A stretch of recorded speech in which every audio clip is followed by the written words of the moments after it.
What's up, everybody? Welcome to the Pick Six Podcast, CBS Sports Daily NFL Podcast. I'm Will Brinson. I'm your host. It is Thursday, January 7th, and we are getting you ready for some football. Of course, plenty of content in this podcast feed. You can go check out the Brady Quinn Football Show. We discuss lots of things about the playoffs with a former NFL quarterback and probably talk about things that get thrown on the Bills field once they have fans back there. Tomorrow, our playoff best bets coming up. But for now, bold predictions for the wild card round and the entire postseason. By the way, if you like the content, leave a 5-star review and tell us, a Pick Six New Year's resolution. I like that idea, Debo. What should we resolve to do? By the way, I got a DM from somebody that said, shout out to Wilson for being the only guy to bother upholding the integrity of professional football by blasting the Eagles for their stuff on Sunday. What about this, Debo? Wilson to be your voice of reason. Shut up, Breech. What about this, Debo? Miles Sanders came out today and said that he was very troubled by Jalen Hurts being on the bench. And it sounded like, according to reports, Jalen Hurts was troubled that Jalen Hurts was on the bench, even though he knew that Sudfeld might get to play. But the thinking was that the doors would have been blown off by the time that Sudfeld saw the field. Miles Sanders did not play in that game. He did not play because they wanted to keep him healthy. That's the very epitome of everything. We already discussed this with Brady. What about defensive players wanting to beat up Doug Peterson? They're not going to be on the team next year. That seems like a problem. If the players want to beat up the coach, it seems like a problem. I do think the one. And by the way, credit to my buddy Zeke, who said that this is going to be a story for longer than just one day. I think he turned out he was right. It's sort of fading away at this point, but you knew it was going to be a big thing Monday and Tuesday. I will say that I think if Doug Peterson lost the trust of more than a handful of players, then he has a problem on his hands, and he made a mistake. But I'm not here for the integrity of the league and the integrity of the game. Even Ron Rivera said it was fine. What did he have to gain from it? You're going to argue with Ron? Yeah, what did he have to gain? Coach of the year, Ron Rivera. You made a single decision in one game that not only pissed off half your team, but you alienated both your quarterbacks. Because now Jalen Hurts is like, what the hell is going on, man? And Carson Wentz, who may or may not even want to be on the team anymore, is probably like, well, Doug's throwing everyone under the bus, not just me. It's Jalen Hurts. What do you even do? Who's your quarterback next year? Nate Sudfeld? Yeah. Now Carson Wentz has said it was leaked to the Associated Press, a reputable organization, of course, that he has not made a decision on how he wants his future to proceed. He's going to take some time and figure it out. Carson Wentz is on my. I don't even know if I can say the word. I mean, like this guy, I'm out on Carson Wentz. He's fine. Look, he declined, quote unquote, to talk to the media. I don't care. Good for him. He doesn't have to talk to the media. You know what they're going to ask? He's going to get upset. He doesn't want to be there. And his people are going to say that he does. He's figuring out. Who cares? Why is he upset? You guys saying he's a baby? I mean, at the end of the day, I think he's sort of a baby. You could say that about Tom Brady. Tom Brady cried at a documentary 20 years later because he was drafted 6th. Yeah, but Tom Brady's a baby with 6 Super Bowl rings. That's a huge difference. But he's still a baby. That's the question. Yeah, all right, let's move on. Enough Eagles talk. The only baby, the Eagles are in the playoffs. This is the playoff chatter. We are 2 days away from 3 playoff games happening. The only non-baby is Ryan Finley. Weird. How about Babyface Finley on your tattoo? Twitch stream previewing the games on Saturday and Sunday. I don't know if they changed the account yet, Debo. It will now be the CBS Sports HQ Twitch account. We will be live from 12 Eastern on Saturday and Sunday up to the kickoff of the first games. And then we'll also have some action during the fourth quarter because the Ryan Finley bet went so well. We're going to be live during Saturday and Sunday's fourth quarters of the late games. So go to twitch.tv/CBS Sports HQ, I assume. Try that out. We'll definitely put it all over at Pick Six Pod, all over all of our accounts as well. We download the Twitch app on your phone or your smart TV, or if you want to use your computer, whatever, you can watch us pregame. Is it going to be the 3 of us pregaming it? Am I crazy? No, we're going to have a whole crew pregame. Oh, cool. Exciting. And then it's just me and Brinson by ourselves postgame? Heavy gambling pregame, and then we'll have we'll mix in some fun guests live as well. By the way, Pete Briscoe was like, are you all being used Saturday and Sunday? I was like, I got my own show on Twitch. They're trying to, really crank it up, move away from the stodgy old content. Does Briscoe even know what Twitch is? No. A request was put into Pete Briscoe. He politely or not so politely declined. Is that true? Yes. He declined to be on Twitch? Oh, he declines a lot these days. Wow. I Big timed you. I text that. No, he's just. I gotta text that thread and say, Pete, the office is buzzing about Pete declining opportunities to do things. All right, let's get to it. Bold predictions for the NFL playoffs, and we're going to start with the NFC, where we will give our bold predictions, and then we will each grade the others' bold predictions, as has become tradition on this podcast. And Breech, we'll start with you. Actually, you know what? Yeah, we'll start with Breech. Let me just say before Breech goes, this is pretty hard just because the seeding and how we like these teams. But as that is a caveat, go ahead, Breech. Well, and this is our bold prediction for the wild card round, not for the whole thing.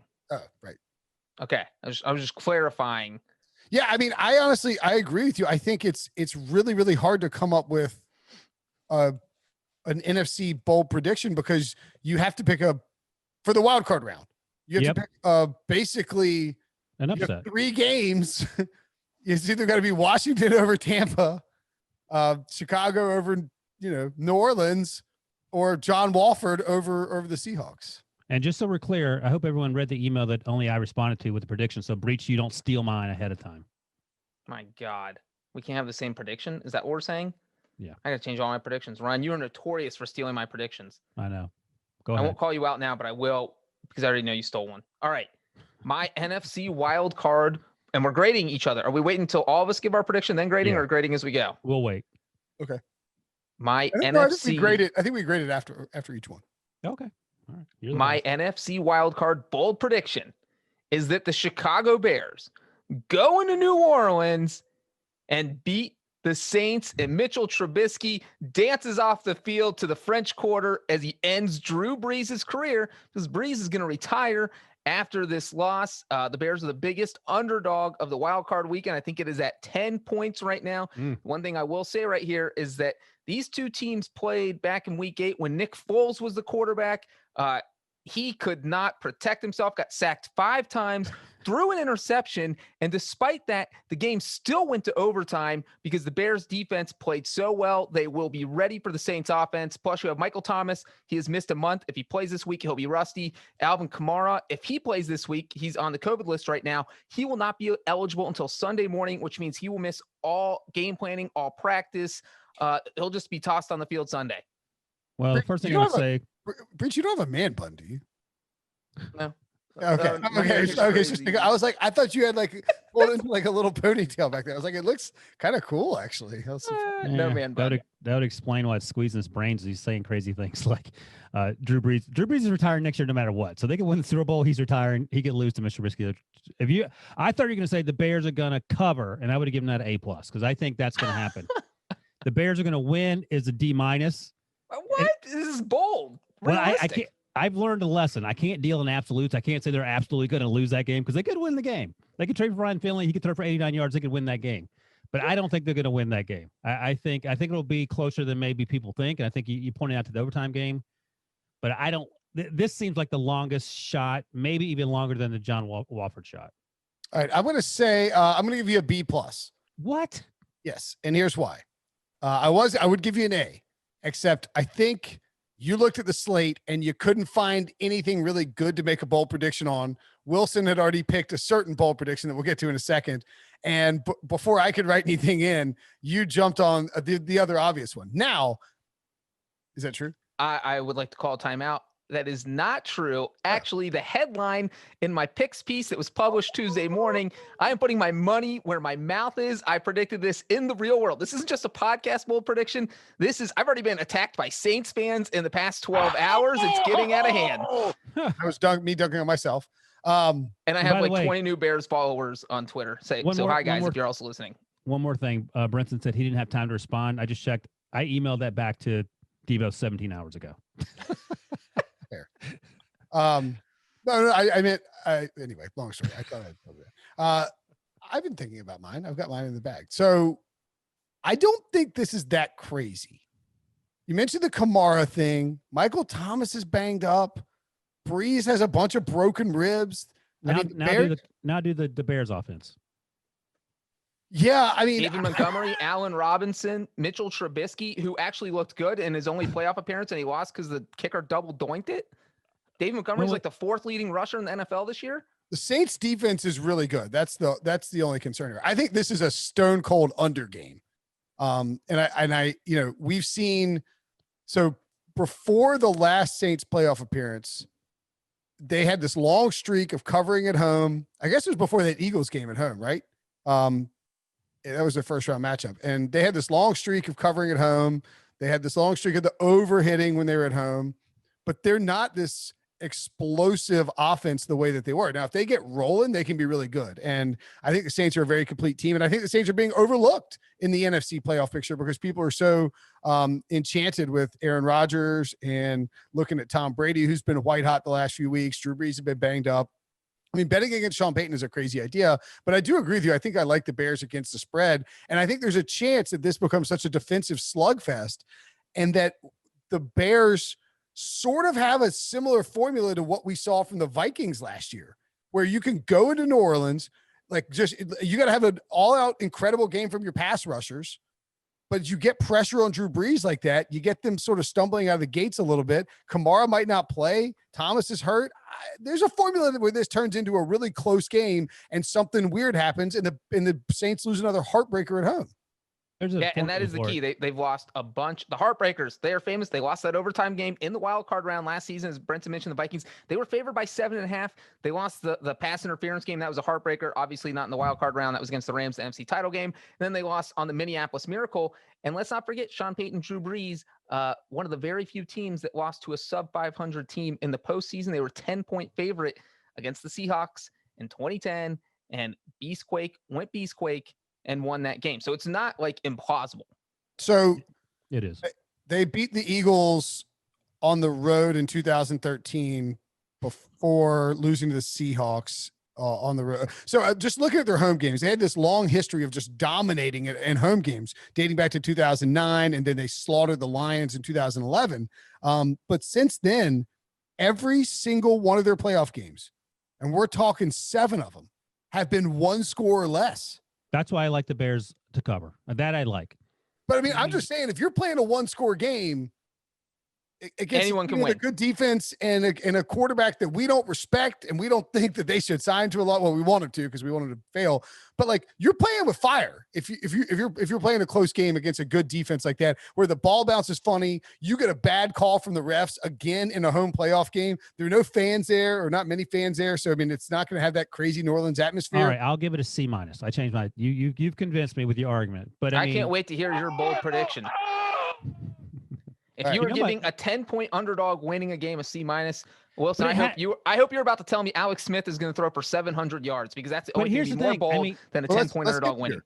You can't just take the craziest spread and say I'm going to pick the team that sucks to win. I just told you I put my money where it's my actual pick in the game. This is You're not just putting any prediction. money on it. Are you putting any money on it? I'll put money on it. Post the slips. $5 on the Bears.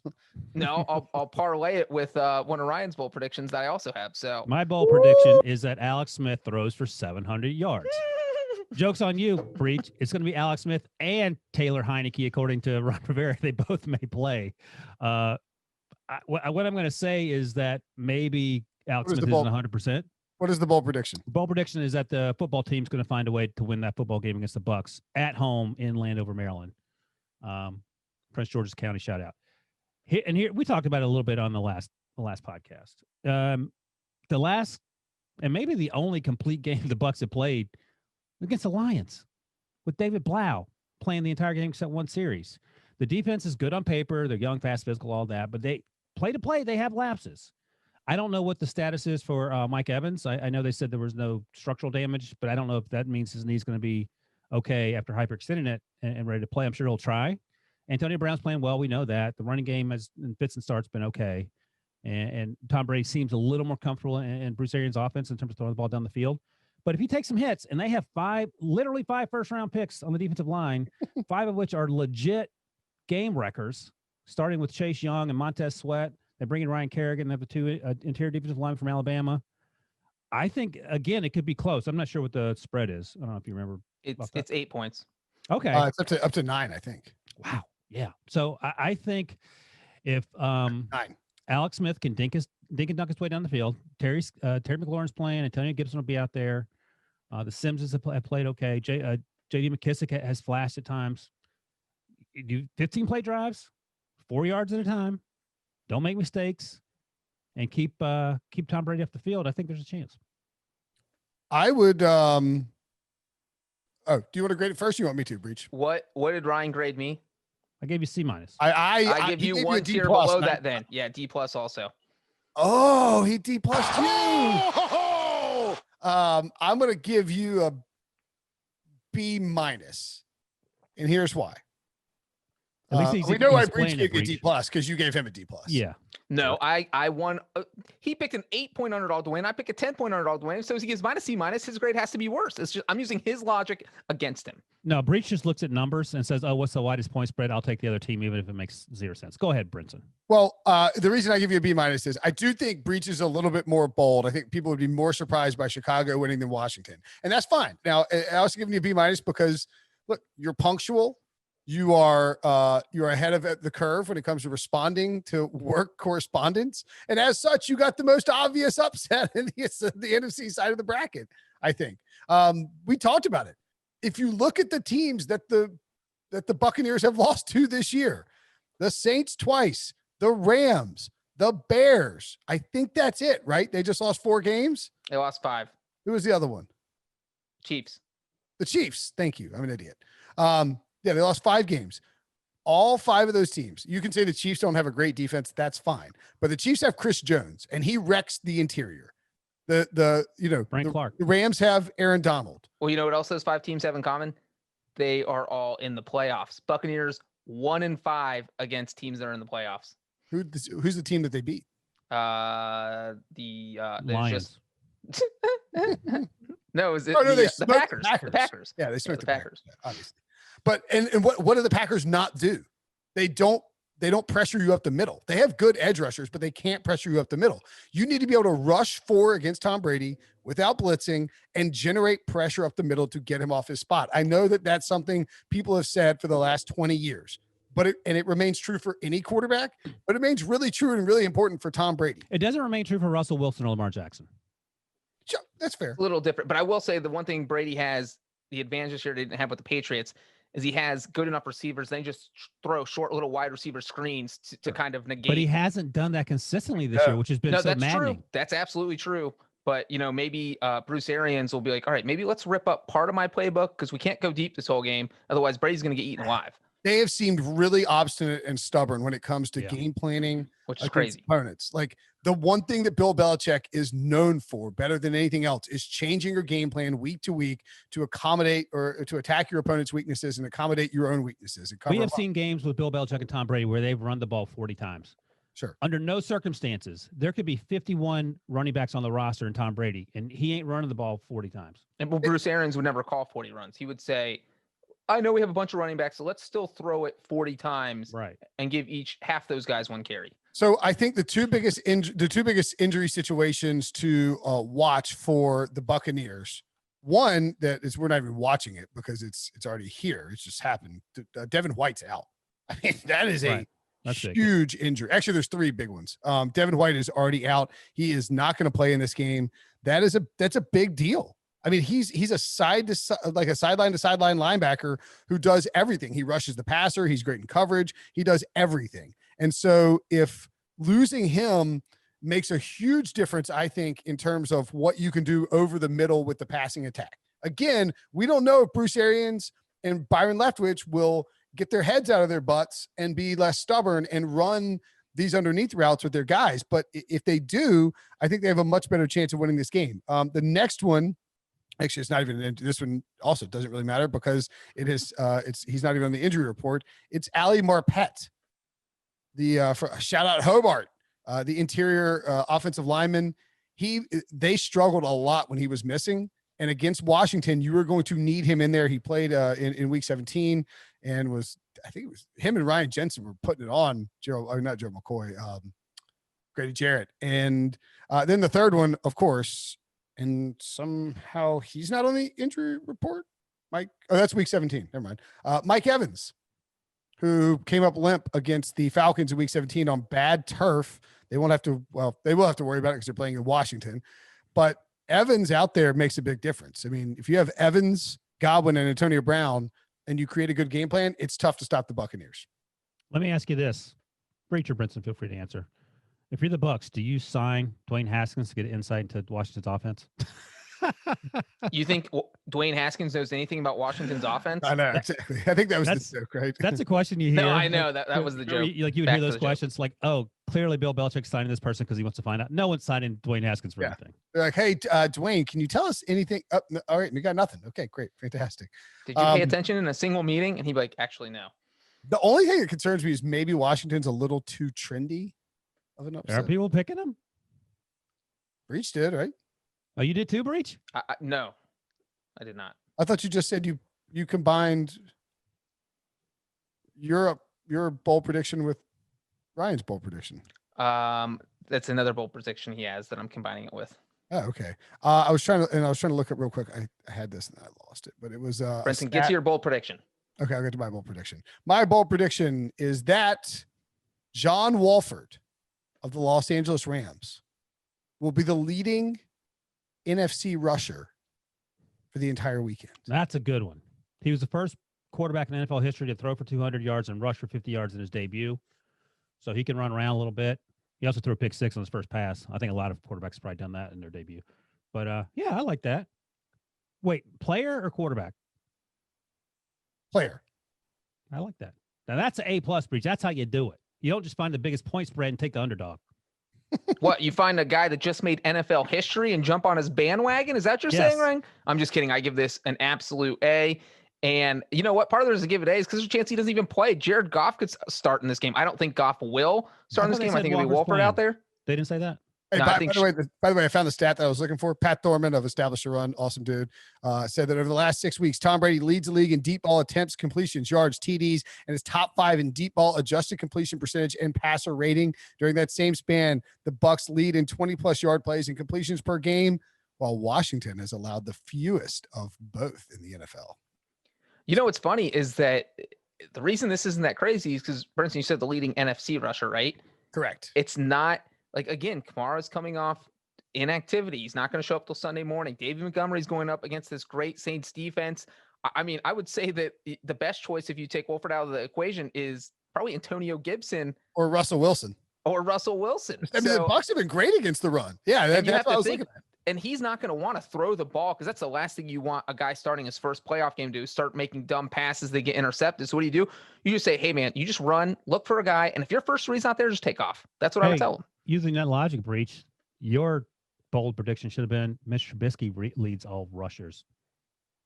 And they win. I'll combine them. That's fine. Well, then again, back to I do like you hate the Bears. I hope Bears fans send you hate mail, Ryan. I'm not sure if it's out there or not, but John Wolford, it'll probably settle in at like, I don't know, 35 yards for his props on his over. That'll be a tough one to peg down if you're Vegas, just because you got one game to go on. Exactly. Okay, let me just ask you guys this: if Wolford leads the Rams to the Super Bowl, I know it's far-fetched. We're gonna tattoo. No, what do you do if you're the Jared Goff? Who's the starter in Week 1 next year? I mean, it's all right, Jared.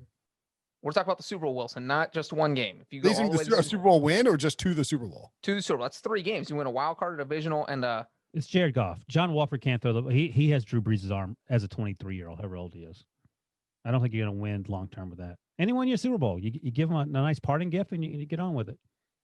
That's like saying Nick Mullins wins the Super Bowl. Is he going to be the starter next year? Even though Jimmy G and Jared Goff, I think Goff is probably better than Jimmy G. I don't know. Exactly. If you can win the Super Bowl with John Wolford, you figure you get out from under Jared Goff's contract as fast as you can. You just start letting Sean McVay draft quarterbacks. I think that's a conversation. You don't just say, all right, John Wolford, go out there and win one game next year just because you won a Super Bowl. You win a Super Bowl, you're having the discussion. I mean, the Eagles went back to Carson Wentz and look where it's gotten them. All right, coming up after the break. Sorry. Coming up after the break, we'll do the AFC Bowl predictions. Okay, so I think I broke too early. That's all right. AFC Bowl predictions. Breech. I have no idea which direction you're going to go with this. That is because I didn't fill in the prediction sheet because Ryan stole my prediction. I won't mention it though, even though we all know what I would predict, 'cause I predicted it last year. And it's not even that bold because it came true. It's hard so you're already you're grading your own prediction by saying it's not that bold. That makes me feel better. I'm trying to butter you up. Go ahead. Thank you, Ryan. Oh, this is dirty. This is dirty, Ryan. This is like Breech's like thing. Well, I had to do something else. So here's what I did. My prediction is that every AFC home team is going to cover the spread. That has only happened once in the past 7 years where every home team in the AFC covered. And so I'm going to say that's what happens. All right. What are the spreads? Titans are favored. I mean, Titans are getting +3.5 still or something like that. That's what Titans are getting +3 right now. -5 is what you last saw for Steelers over Browns. Close. Well, let me ask you this. What is Steelers Browns open? So Steelers are favored by 6 right now at William Hill. That's it? That is it. How can it move 1 point with Joel Bitonio and Kevin Stefanski? It's an all-pro offensive lineman and the head coach. Kevin Stefanski will not be around the team and will not be at the game. I can't. It needs to be like 10. And to add to Brinson's point, sorry, Wilson, real quick. 4 teams have had to deal with major COVID outages this year. The Broncos, no quarterbacks. Ravens, no running backs. Lions, no coaches. Browns, no receivers. Those teams went 0-4 and got outscored 120-40. All I will say is this: Freddie Kitchens never got COVID. What's the Colts Bill spread? 6.5. Bills are favored. Okay. Yeah, that's a good one. I like that. I think the toughest one, not surprisingly for me, is the Steelers covering, even though no one's going to play. I will say this. I was at first worried that Baker Mayfield might have COVID and wouldn't play. I want him to play. I don't want to see Case Keenum out there. No, Case Keenum could throw for 400 yards. Like, he's one of those guys that just you bring off the shelf and he goes crazy on you. And I think Baker requires a little more handling in terms of running game and all that. But it does suck that the guys got COVID. All right. You want to grade Breech's bold prediction? I gave it an A. Plus 550 if you parlay my bold prediction. Oh, that's pretty. Oh, you're taking one dog. Titans to cover. You're taking one dog and 2 favorites. Okay. Grade it. Go ahead. You go ahead, Ryan. I'm looking for something real quick. All right. He gave you a C. That's what he's trying to tell you, Breech. My bold prediction. Ryan gave me an A. I just want everybody to know that in case they didn't hear it. Because I'm not vindictive. My bold prediction, which I stole from Breech's grasp, like he owns this. Titans beat the Ravens for the 3rd straight time. Henry runs wild, in parentheses, again. This isn't that bold because I think the Titans, I don't know why the Titans aren't favored. Do we know why they're not favored? Apparently because the Ravens have run for like 2,000 yards over the past 5 weeks. And we talked about those 5 games, all against terrible teams except the Browns. They won the Browns game. That was with the Cowboys, the Jaguars, the Bengals, and one other terrible team they beat. The Giants. The Giants off the top of my head. So, by the way, all the Browns and Steelers game, and this also applies to the Rams and Seahawks game. Since 2002, 59 quarterbacks have made their playoff debuts. 12 faced each other. Take them out. Yeah. Of the remaining 47 quarterbacks who made their playoff debuts, they are 15-32 straight up, 13-33-1 against the spread. Is that in regards to John Wofford? And Baker Mayfield. Oh, Baker, right. Oh, sorry. Yeah, I forgot about that. I mean, you're asking Baker to go out there first time without Kevin Stefanski running the offense and to win the game. And to add to that, I think the number is 9-30 if it's just the wild card round, because some people made their debut in the divisional round, so it's even worse in the wild card round. Let's just say Kevin Stefanski was able to coach. He didn't have COVID, but you knew one of your best players was out. You didn't know who for Kevin Stefanski. Would you rather have Baker Mayfield out or Nick Chubb out? Baker. Right? Case Keenum and Nick Chubb. I mean, that's not terrible. I don't know. I might say Chubb, if only because you still have Kareem Hunt. But Nick Chubb is a special running back. Don't get me wrong. And Baker, when the lights are bright and he's down early, we talk about it all the time. I don't hate Baker, but it's reality. Like, he's just a young quarterback that's not there yet. I feel like Case Keenum might struggle. Slaughtered in the playoff by Alabama. I think he did. Who? Baker. Oh, I don't know. I can't remember that far back. But that doesn't matter to me. Just ask him to do a lot under those situations. In that circumstance, could be tough. All right. What's your bold prediction? My grade for Breech's bold prediction is I'm going to give another B+. A D+ for B+. Oh my goodness! Look at this guy. I'm worried.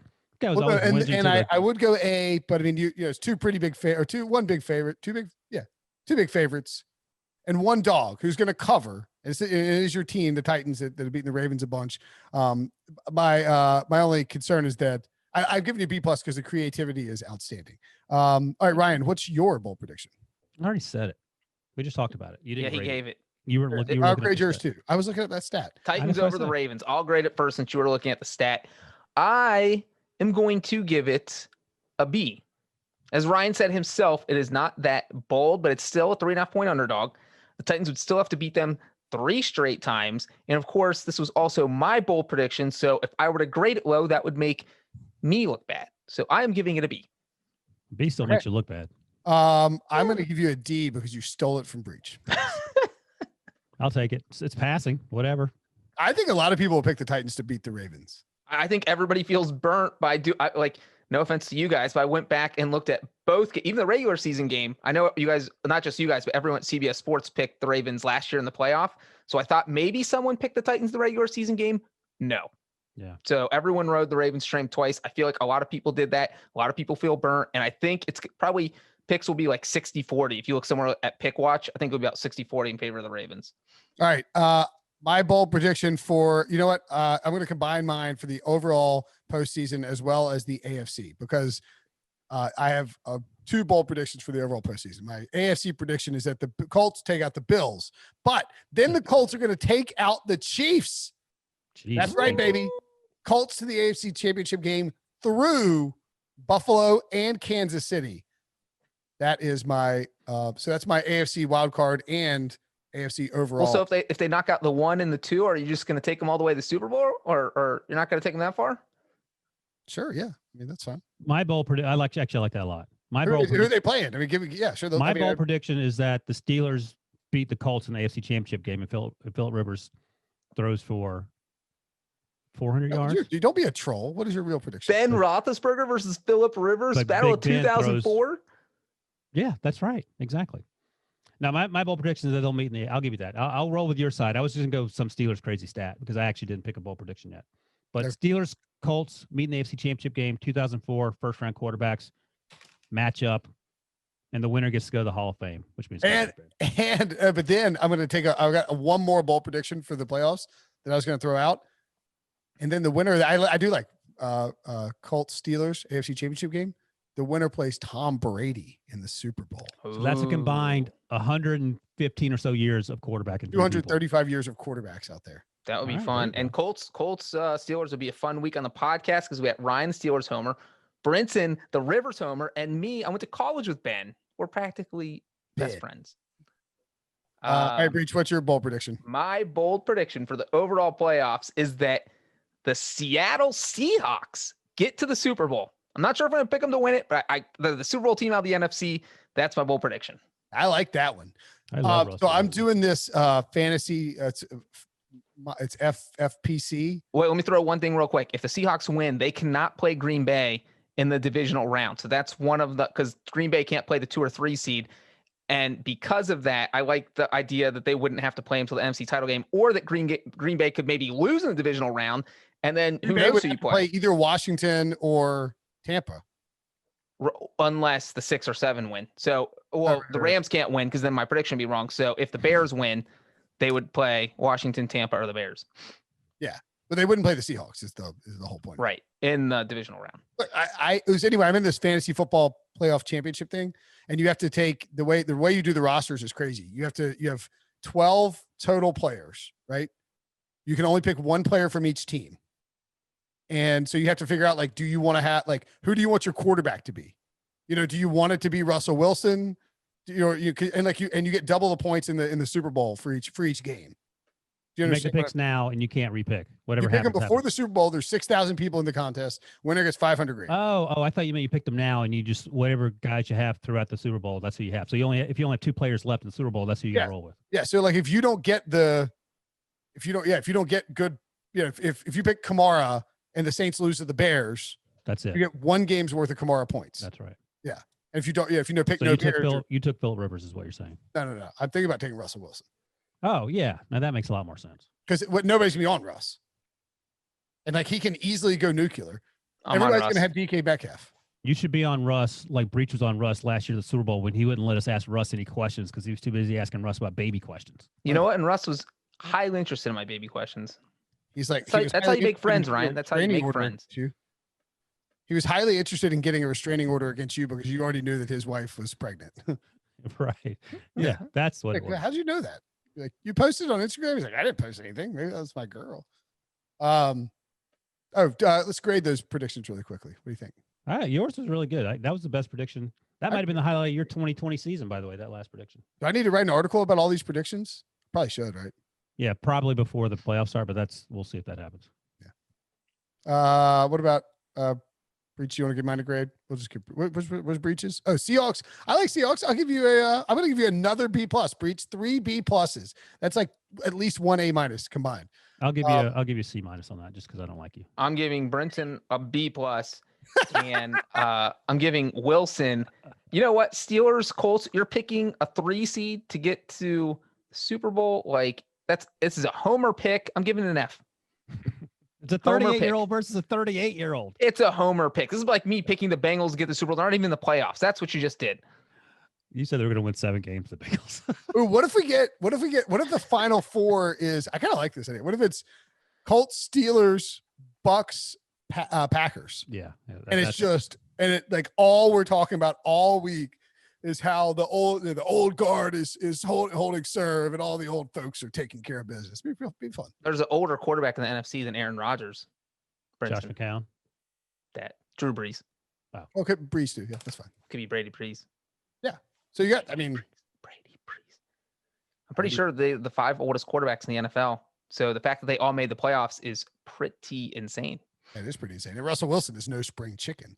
All right, I don't want to pull a Kenny White, just hang up. So let's go. No, that's fine. All right, that's it. That's the show. Bowl predictions. Make sure and check out the playoff picks coming tomorrow. And then we'll be live on Twitch at noon Eastern before the playoff games. And we'll do this recording afterwards. For Ryan and John, I'm Will. See you guys later.